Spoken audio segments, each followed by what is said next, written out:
The Real Estate Settlement Procedures Act, known as RESPA, is a primary focus of the national portion of the real estate exam.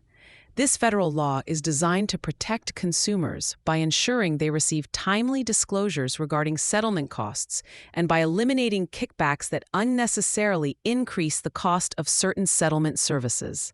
On your exam, you must remember that RESPA applies primarily to federally belated mortgage loans secured by 1 to 4 family residential properties.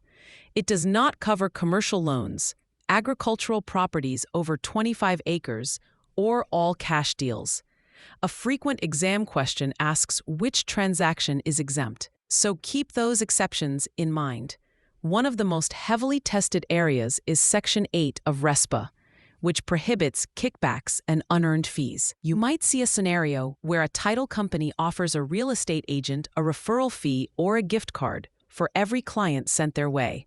This is a direct violation because no person can give or receive anything of value for referring settlement services. The exam will try to trick you with the phrase, thing of value. This does not just mean cash. It includes free marketing materials, tickets to sporting events, or even subsidized office rent. If a settlement provider is giving you something that has monetary value in exchange for a referral, it is a RESPA violation. Another critical area involves the mandatory disclosures and their specific timelines.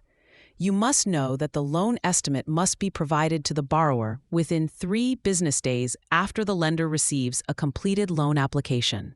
Furthermore, the closing disclosure must be received by the borrower at least 3 business days before the actual closing date. The exam often swaps these days or asks about the consequences of a change in the loan terms, which would trigger a new 3-day waiting period. Pay close attention to the math here because missing these deadlines can delay a closing. The exam may also test your knowledge of what triggers these disclosures. A lender is considered to have received an application once they have 6 specific pieces of information, including the applicant name, income, social security number, property address, property value estimate, and the loan amount. Once these 6 items are gathered, the 3-day clock for the loan estimate begins.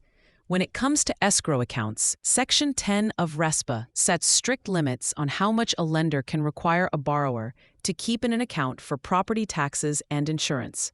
Lenders are allowed to collect a cushion of no more than 1/6 of the total estimated annual payments. On the exam, this is frequently translated into 2 months of payments. If you see a question about the maximum allowable escrow cushion, look for 2 months or 1/6 as your answer. You should also be prepared for questions regarding affiliated business arrangements.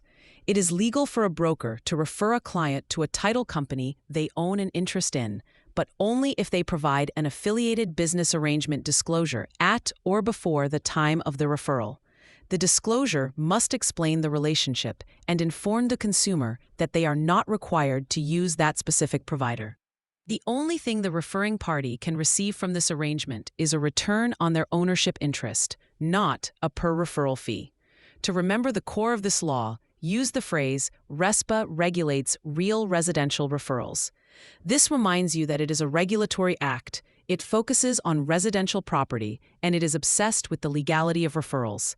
The Consumer Financial Protection Bureau, or CFPB, is the entity that currently enforces these rules. Watch out for exam traps that suggest RESPA regulates interest rates or property values. It does neither. It is strictly about the disclosure of costs and the prohibition of unfair practices during the settlement process.